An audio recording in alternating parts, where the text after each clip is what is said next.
Hello everyone, welcome back to the channel. एक नई video में आपका फिर से स्वागत है। आज की वीडियो में हम क्लास 4 के साइंस का एक लेसन है, इसके क्वेश्चन आंसर सॉल्व करेंगे। Okay, and the title is air, water and weather. इसकी लेसन रीडिंग हम पिछले 2 वीडियो में कर चुके हैं, जिनका लिंक आपको इस वीडियो के डिस्क्रिप्शन में मिल जाएगा। इस वीडियो में हम इस लेसन के क्वेश्चन आंसर्स को सॉल्व करेंगे। Before moving to question answers, let's have a quick recap. The sun causes changes in weather.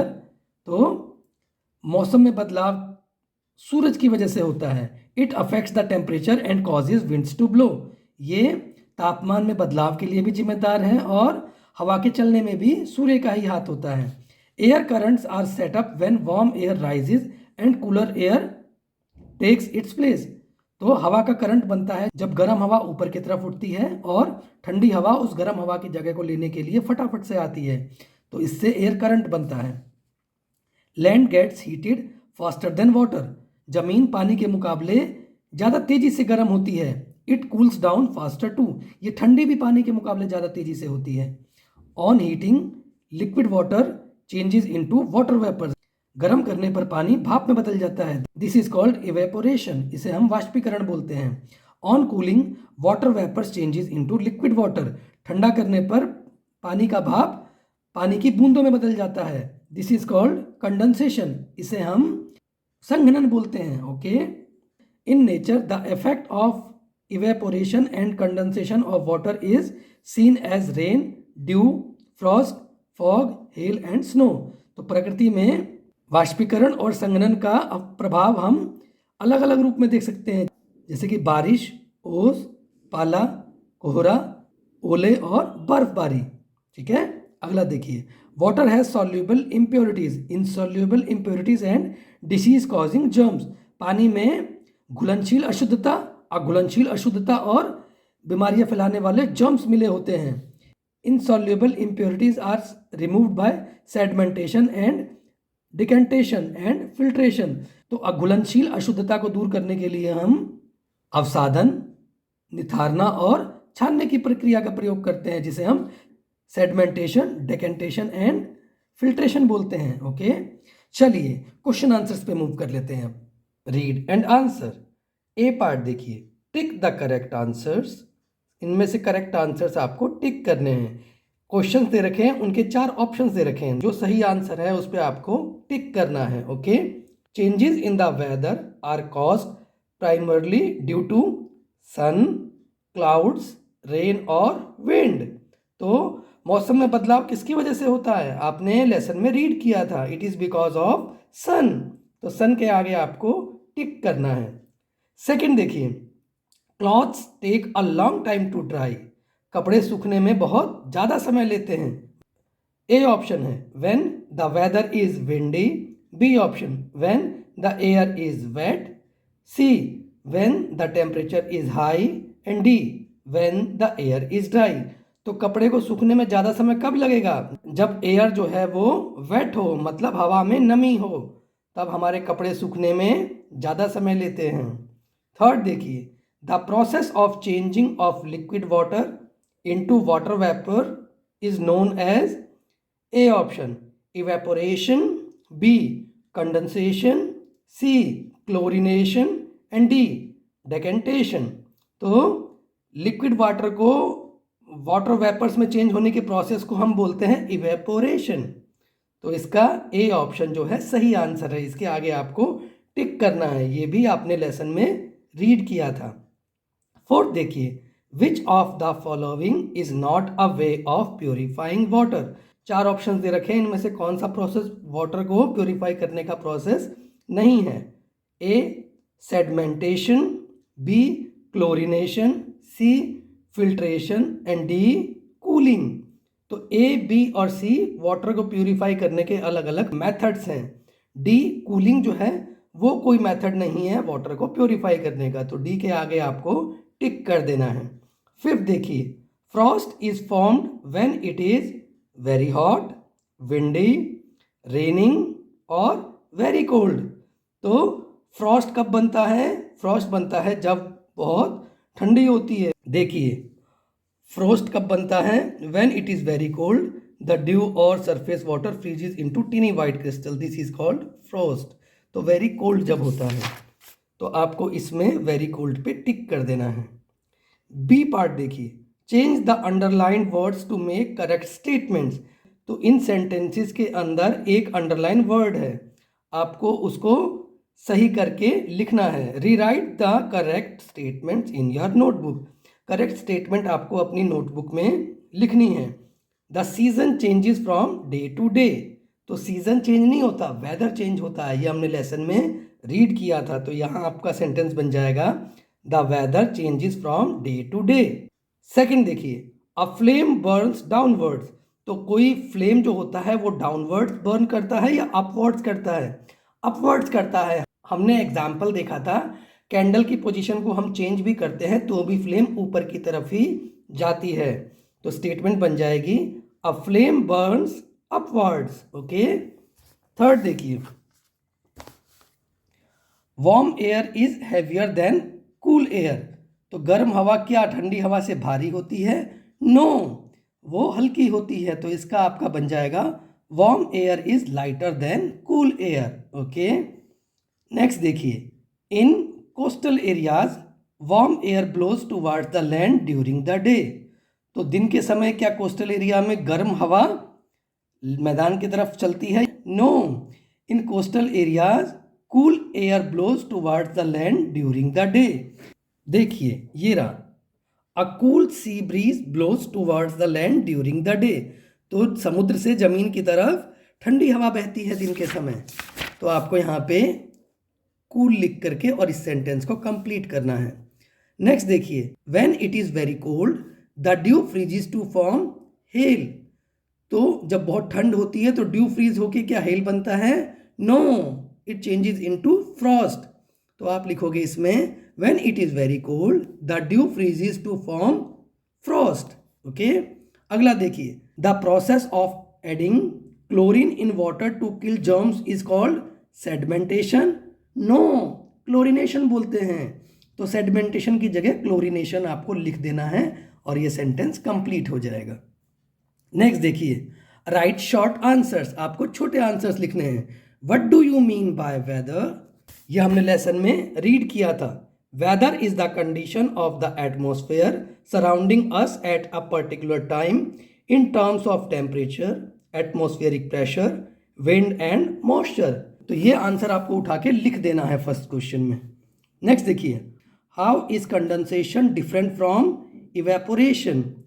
तो आप इसका लिख दोगे, condensation is the process of changing water vapours into liquid on cooling, whereas evaporation is the process of changing liquid water into water vapors on heating।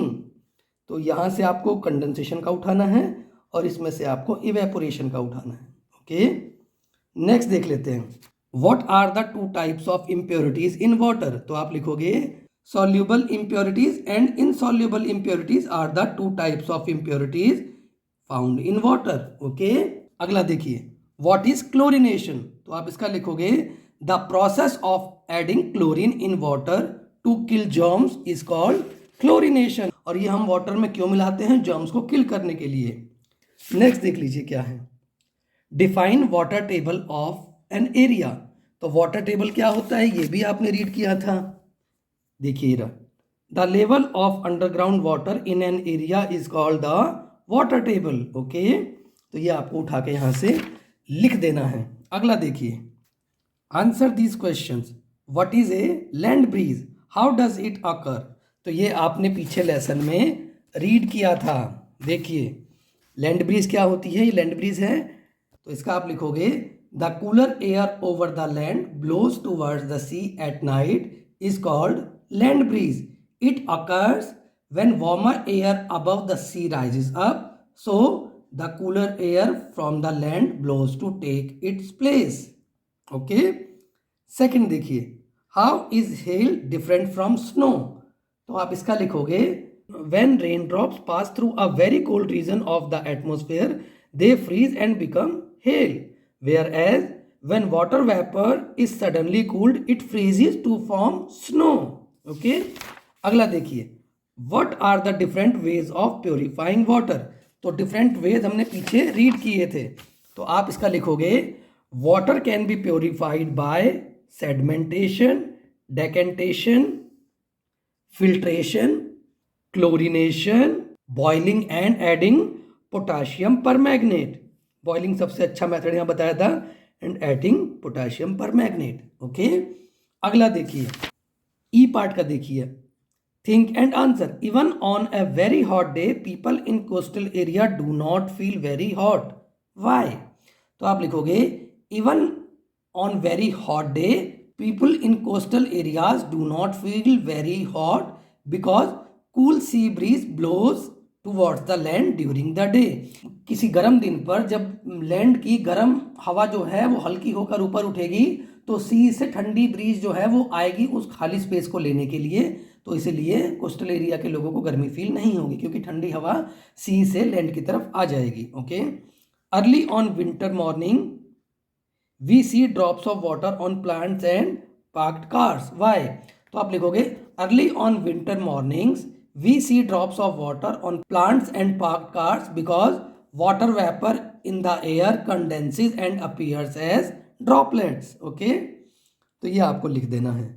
अगला देखिए, do and learn experiment. Does water evaporate faster in windy condition? Let's find out. Take 2 identical glass bowls and some water. तो आपको 2 ऐसे bowls लेने हैं, उसमें पानी रखना है। Fill the glass bowls with equal quantities of water. Equal quantity of water ले लिया है। Keep the water level in the bowls equal and mark these levels. पानी का लेवल बराबर करके आपको मार्क कर देना है। Now place one of the bowl directly under a fan and the other away from the fan. तो एक बाउल को आपको फैन के नीचे रखना है और दूसरे को फैन से दूर रखना है अलग। Okay, mark the water level in the bowls after 2 hours. 2 घंटे के बाद आपको वाटर लेवल चेक करना है दोनों बाउल्स में। What do you see? आप क्या देखोगे? Are the levels of water in both the bowls same और डिफरेंट? दोनों बाउल्स में पानी का लेवल सेम रहेगा या कम ज़्यादा होगा? Which one has the lower level and why? दोनों में से किस में पानी का लेवल कम होगा? तो जो फैन के नीचे है उसमें कम होगा क्योंकि हवा के चलने से जो पानी है वो इवेपोरेट होकर के उड़ जाएगा। चलिए अगले पे देख लेते हैं। Take some muddy water in a beaker, filter it in the 3 different ways as shown below. तो आपको गंदा पानी लेना है और 3 तरीके से उसको फिल्टर करना है। Which do you think is the most effective method? आपको क्या लगता है इसमें से मोस्ट इफेक्टिव मैथड कौन सा है and why? Discuss in your class. तो आपको अपनी क्लास में डिस्कस भी करना है। एक को इन्होंने सूती कपड़े से फिल्टर किया, दूसरे को आपको छन्नी से किया और तीसरे को फिल्टर पेपर से। तो ये ज़्यादा इफेक्टिव रहेगा वे फिल्टर करने का। ओके, एक्टिविटी देख लेते हैं। Solve the crossword puzzle with the help of the clues given below. Across में आपको क्लूज दे रखे हैं, फिल करने हैं। Rain drops freezes in the atmosphere to form this. तो रेन ड्रॉप्स फ्रीज होके क्या बनाते हैं? हेल। तो यहाँ पे आपको फिल कर देने हैं ब्लैंक स्पेसिस में। We see this early in the morning on the leaves and flowers after a cold night. तो हम क्या देखते हैं? ड्यू। ये आपको 3rd वाले में फिल करना है। 6 देखिए, विंटर और समर और रेनी क्या होते हैं? सीजन। 6th में फिल करना है। 7 देखिए, in this whether you feel sticky and sweat doesn't dry. तो ह्यूमिड वेदर होता है जिसमें आपका पसीना भी नहीं सूखता और स्टिकी फील करते हैं। डाउनवर्ड्स में देख लेते हैं। मूविंग एयर, क्या बोलते हैं मूविंग एयर को? विंड। 4 देखिए, condition of the atmosphere at a particular time, weather. Okay, ये हमने पढ़ा था। This causes change in weather, sun. तो ये आपको ब्लैंक स्पेसिस फिल कर देने हैं। Visit the chemistry laboratory in your school and observe the processes of filtration and distillation. तो आपको अपने स्कूल की केमिस्ट्री लैब में जाना है और आपको फिल्ट्रेशन और डिस्टिलेशन का प्रोसेस को ऑब्जर्व करना है। वैल्यू देख लेते हैं। You see impure and dirty water coming out of the water cooler tap in your school. तो आपके स्कूल के वाटर कूलर टैप में से गंदा पानी आ रहा है। What would you do in this situation? आप इस सिचुएशन में क्या करोगे? सही आंसर पे आपको टिक करना है। ऑप्शन ए है, inform your teacher and suggest him or her to get chlorine tablets to clean the water. तो आप अपने क्लास टीचर को इन्फॉर्म करोगे कि क्लोरीन टैबलेट डाल के उस वाटर को प्योरीफाई करें। Do not bother because other children have no problem, आप कोई चिंता नहीं करोगे क्योंकि और बच्चों को भी कोई परेशानी नहीं हो रही है। C go home because you do not get clean water to drink, तो आपको पीने के लिए अच्छा पानी नहीं मिल रहा तो आप घर चले जाएंगे अपने।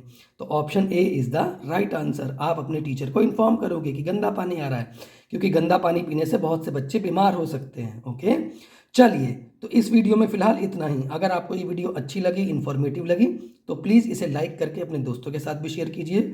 और अगर आपने अभी तक मेरे चैनल को सब्सक्राइब नहीं किया तो मेरे चैनल को सब्सक्राइब करके नोटिफिकेशन को ऑल पे सेट कर लीजिए, जिससे कि फ्यूचर में आने वाली किसी भी वीडियो का नोटिफिकेशन आपको टाइमली मिल सके। Thank you everyone for watching this video. See you in the next class.